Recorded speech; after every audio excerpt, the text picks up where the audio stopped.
So hello guys, তো কেমন আছো তোমরা ভাই? আজকে আমরা কথা বলবো হচ্ছে সূর্যকুমার যাদবকে নিয়ে, ঠিক আছে? তাই সূর্যকুমার যাদব হচ্ছে টি-20-র ১ নম্বর ব্যাটসম্যান, ঠিক আছে? এটা হচ্ছে সবাই জানে সূর্যকুমার যাদব টি-20-র ১ নম্বর ব্যাটসম্যান। বাট এতদিন তো সবাই তাকে ব্যাটসম্যান চোখেই দেখছিল, কেউ ক্যাপ্টেনশিপ চোখে দেখছিল না, ঠিক আছে? বাট যখন থেকে গম্ভীর আসলো, ঠিক আছে, যখন থেকে গম্ভীর আসলে হচ্ছে ইন্ডিয়ান টিমে, তখন থেকেই সূর্যকুমার যাদবকে টি-20 ক্যাপ্টেন বানিয়ে দেওয়া হলো। এবার যেটা প্রথম প্রশ্ন মাথায় উঠে আসে সেটা কি, এবার সূর্যকুমার কি কোনো আইপিএলের কোনো টিমের ক্যাপ্টেন হবে, মুম্বাইয়ের টিমের ক্যাপ্টেন হবে, বা অন্য কোনো একটা টিমের ক্যাপ্টেন হবে? এটা হচ্ছে মেনলি কথা বেরিয়ে আছে, ঠিক আছে? এবার সেদিকে যদি আমরা প্রথম দিকে দেখতে যাই, ক্যাপ্টেনশিপ দিক দেখতে গেলে হচ্ছে মুম্বাইয়ের যে দেখি আমরা, মুম্বাই আগের বছর প্রচুর বড় ডিসিশন নিয়েছে, ঠিক আছে? যেটা আর কি হার্দিক পান্ডিয়াকে ক্যাপ্টেন বানিয়েছিল, ঠিক আছে? যেটা যেটা বলতে গেলে মুম্বাইয়ের একটা ভুল ডিসিশন ছিল, যেটা আগেরবার এটা প্রমাণিত হয়েছে। বাট আগেরবারের অবস্থা অন্যরকম ছিল, কারণ আগেরবার হার্দিক পান্ডিয়াকে কেউ সাপোর্ট করছিল না, কেউ বলতে কেউই সাপোর্ট করছিল না, সবাই বু করছিল, বুল্লি করছিল, অনেক কিছু, অনেক ট্রোল করছিল। বাট যখন থেকে আমরা টি-20 ওয়ার্ল্ড কাপ জিতেছি, হার্দিক পান্ডিয়ার ফ্যান বেস আলাদা রকম হয়ে গেছে ভাই, যেটা তুমি বিশ্বাস করতে না করো।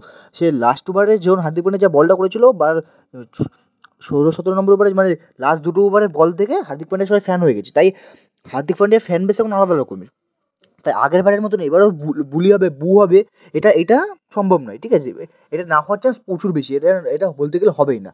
আর যেহেতু আগের বছর এরকম বড় একটা ডিসিশন নিয়েছে মুম্বাই, হার্দিক পান্ডিয়াকে ক্যাপ্টেনশিপ বানিয়েছে, এবার 1 বছর ক্যাপ্টেনশিপ রেখে এত বড়, যখন গুজরাটের কাছ থেকে অত বড় ট্রেড করে নিয়েছিল, এত টাকা খরচা করে নিয়েছিল, এত এত একটা রিস্ক নিয়েছিল, মুম্বাই ফট করে, আমার মনে হয় না যে মুম্বাই ফট করে এত বড় একটা কাজ করবে যে হার্দিক পান্ডিয়াকে বসিয়ে সূর্যকুমার যাদবকে ক্যাপ্টেন বানাবে। বাট সূর্যকুমার যখন, যেহেতু এখন ইন্ডিয়ান ক্যাপ্টেন, সূর্যকুমার এটা হতে পারে যে সূর্যকুমার এখন হার্দিকের ক্যাপ্টেন্সিতে খেলবে না।